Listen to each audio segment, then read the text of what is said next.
Bismillah ar-Rahman ar-Rahim. Wa bihi nasta'in. I am Dr. Emad Shaidai, born in Iran and having migrated to Canada since 2005.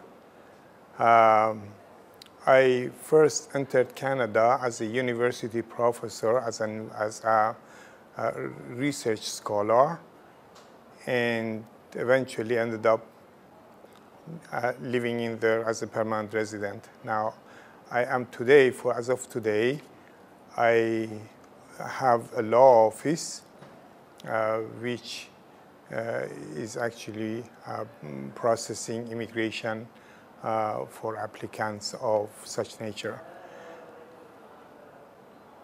Well,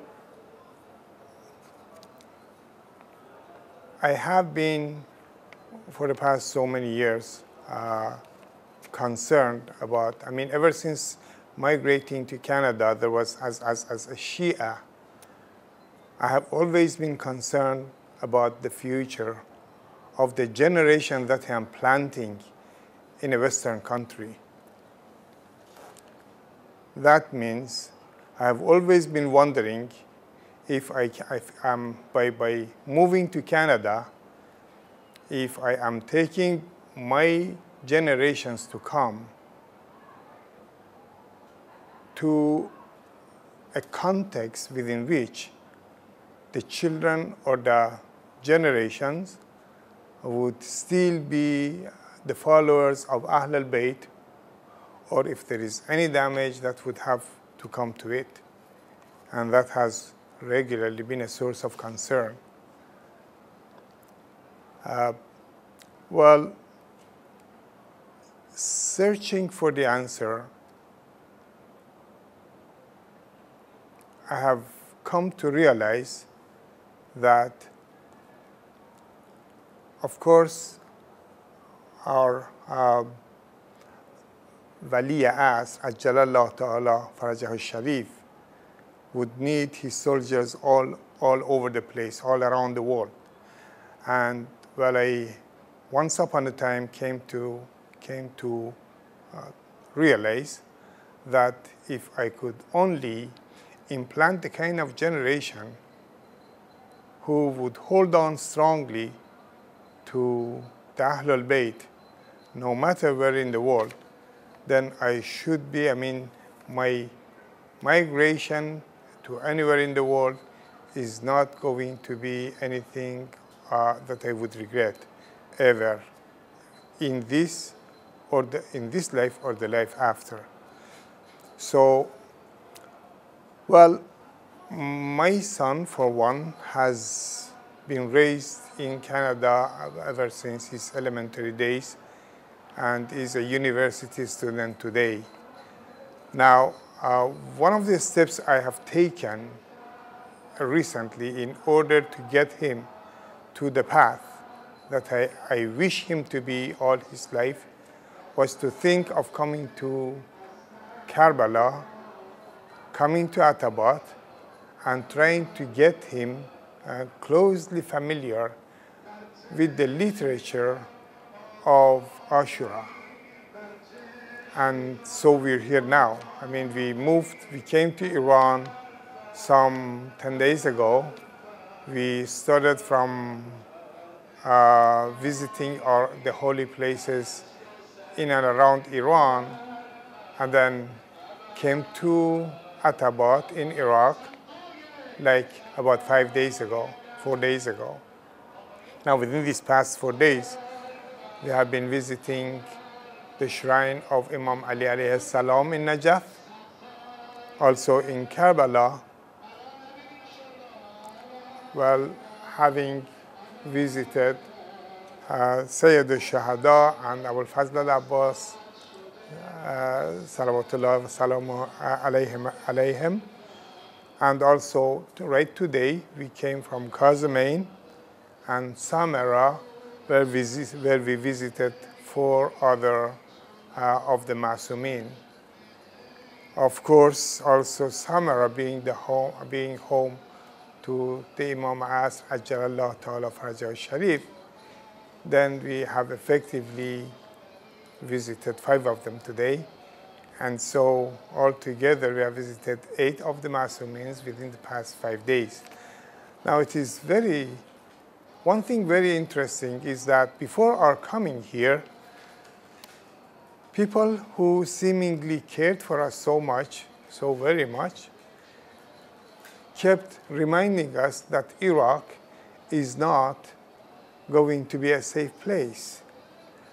This is completely contradictory to what we actually experienced while being here.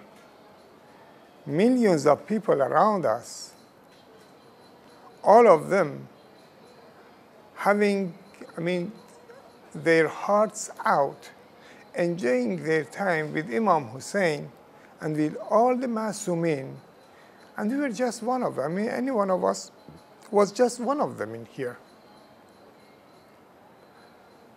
I'm saying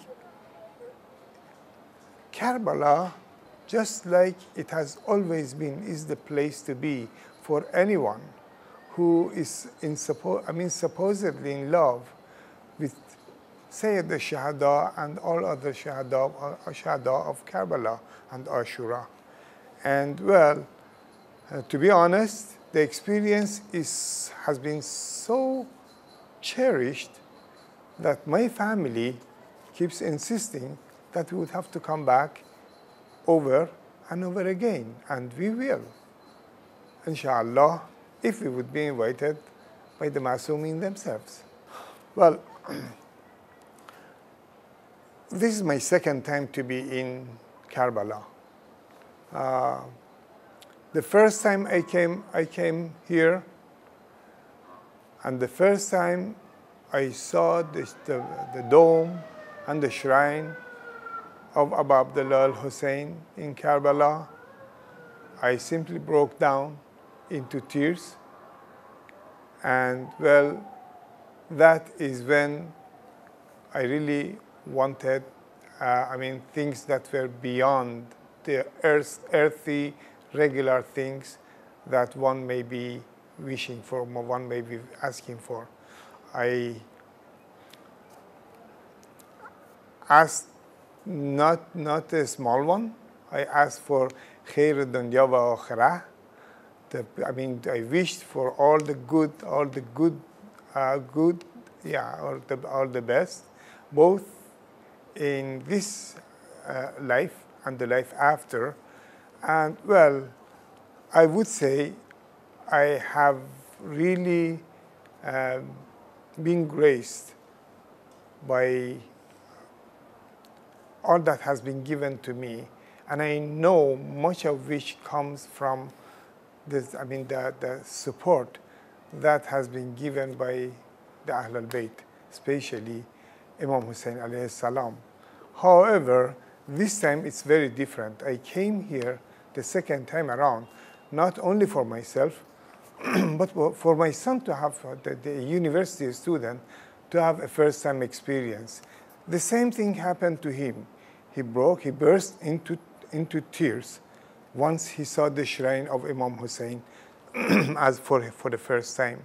Now, in which case, I trust that anyone who wishes to save his generation and to have the generation to stay on the path of the Ahlul-Bait will have to take upon himself to take the children, to take his children, his family, himself and the family to Karbala. Karbala is the place to be, and it is completely safe, at least as we experience today. And the people here are simply so hospitable, especially the people, some of even my own, let's say, countrymates, Iranians here, especially those of Imam Hussein TV, the TV network, that have been very supportive in providing all the I would say, information and the guidance that one would need, that we at least needed here in order to have I would say fully utilized few days in Al-Abbas as we experienced. I wish you would come and you would also be enjoying the same the experience. The world today is all against people who care for their second life, for sure. We have, especially Shias, have different enemies, both from the Eastern and the Western world.